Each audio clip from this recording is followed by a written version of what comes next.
Ito po si Sis, nag-uulat para sa UN. Sis Chalim lang ang i-type niya sa Facebook at makikita niyo na ang inyong video. Yung ending ng pagbabalita. Ito po si Chalim Facebook. Ito po si Sis Chalim ng FB Tanay. Facebook Tanay, di ba? Nag-uulat para sa UNTV, your public service channel. Ang saya-saya, no? Tapos nakita ni Kuya, no? Okay, ulit. Nakita ni Kuya. Interviewin mo si Ayan. Si Snita. Kinukunan tayo ni Brad, oh. Brad, ano masasabi mo sa Ayan na. nagagawin kong pamilya?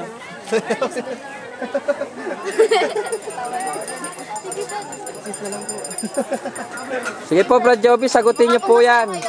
Pag hindi kayo sumagot, bagsak yan. Brad, hindi po ako tatabla niyan. Ito po, nararamdaman ko. Sarap dito. Yes! Hot and spicy! Bro, para. Director. Sige. Magkikit na ako, wala kang sound sa akin. Sige. Paalam Mamaya pa ba kayo, bro? Yung kasama mo naman, pakamayin mo naman dito. Mayayain mo, pasensya na kapatid. Gusto niya picture. Bye-bye!